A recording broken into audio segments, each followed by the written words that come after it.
Well, Deb Murphy filed this report for Sierra Wave Media. Press releases issued by the Bishop Paiute tribe and the Inyo County District Attorney's Office regarding the arrest of a tribal law enforcement officer may have raised more questions than they answered.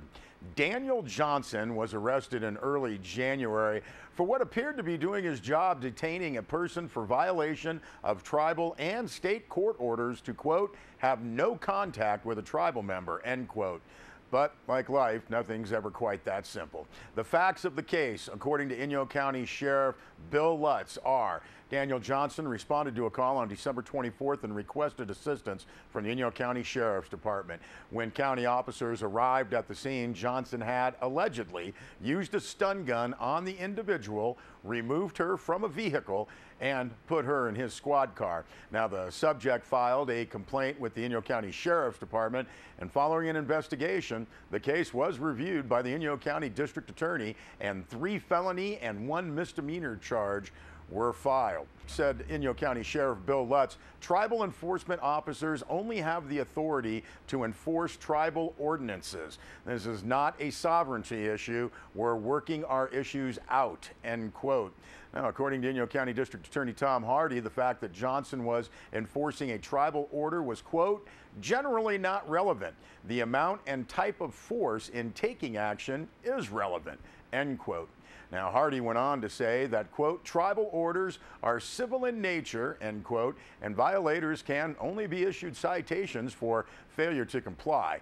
Hardy emphasized that Johnson is presumed innocent until proven otherwise.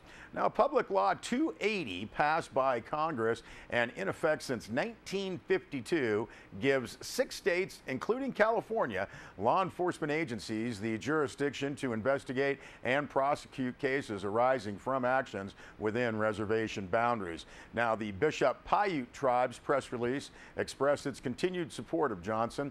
Calls to tribal administrators were referred to a tribal chairman, and Sierra Wave Media will report his comments when he gets back in touch with our reporter, Deb Murphy. We thank her for filing that story. And again, we urge you to see sierrawave.net. Both those press releases are posted, and this story, as well as many comments.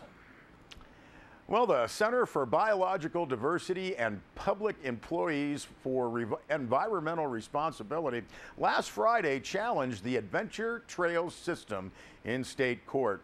Now, Eileen Anderson said the organization is challenging the California Environmental Quality Act, the CEQA adequacy of the environmental impact report, and has concerns that about the 38 routes that were certified by the Inyo County Board of Supervisors. Now, Anderson noted that while only 7 of those are being actively pursued in the pilot project now, the remaining 31 can be pursued at any time, and therefore, because of the conflicts on some of the routes, quote, we were left with no option other than a challenge on a legal challenge on the CEQA. We also believe that the cowboy kiosks were illegally segmented from the ATS project under CEQA, i.e. they were not part of the EIR, yet they are a key part of the ATS project, end quote.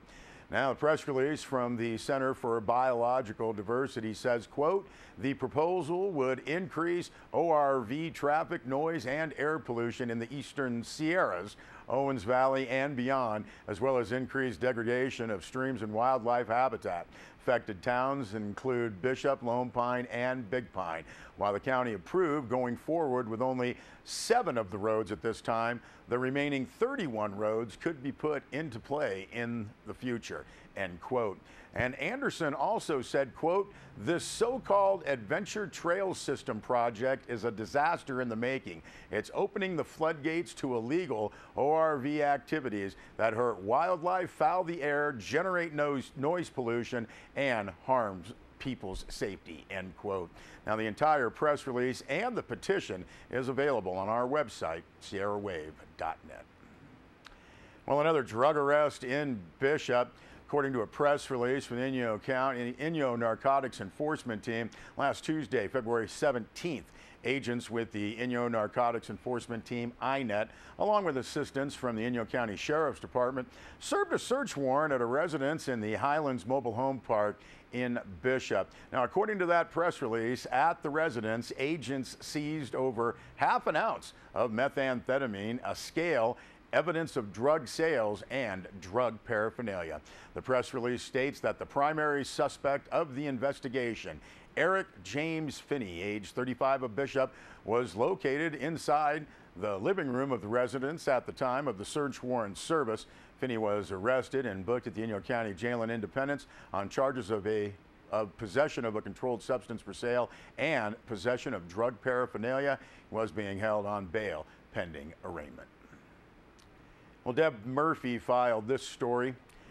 The Black Rock 94 dispute resolution has taken a few steps forward, but also a step back or two.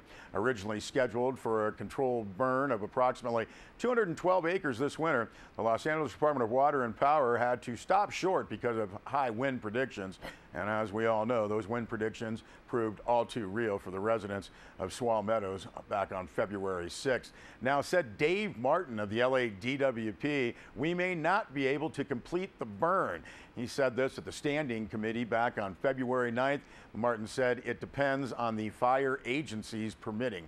Now, with 3 additional burns scheduled before March 15th, Martin was not optimistic that permits would be issued. According to Martin, the department got a third or about halfway through the acreage scheduled. Now, mid-March is the cutoff date for seasonal burns because the area provides nesting for migratory birds. Now, despite the postponement of this year's burn, LADWP Aqueduct Manager Jim Yanada told the committee that the total of 665-acre burn would be completed in the 5 years outlined in the Black Rock 94 resolution. But progress has been made on developing a vegetation monitoring plan for both Black Rock and inclusion in the Green Book, basically the owner's manual for the long-term water agreement. Now, the contract with the third party, the Ecological Society of America, was completed the first week of February, and workshops have been scheduled with all parties and facilitator Susan Carpenter for next month. Now, the goal is to have joint monitoring this summer. Carpenter told the committee it may not be the final product, but we can refine it this summer, end quote.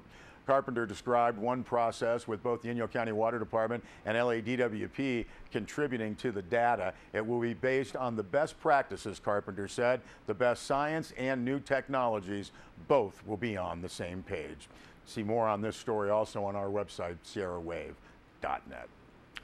All right, I hope nobody got scared. It was just snow. I know we haven't seen a lot of it this winter. It's nice to see some snow and rain in the eastern Sierra. Sierra Wave Media's Rob Gill had the tough job today going up to Mammoth Mountain. The wait is finally over. It's a bluebird powder day at Mammoth Mountain, and the locals sure are happy about it. Oh, this is by far the best snow we've had all year. I mean, it's the best powder day we've had.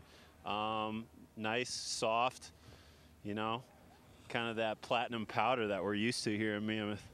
Snow conditions are excellent. Nice dry pow. Looks like we got about a foot up there, and that's phenomenal if you can find those little stashes. Well, this is a nice surprise storm. The ski area picked up between 9 and 12 inches up top on the mountain, covered in white. Looks pretty good.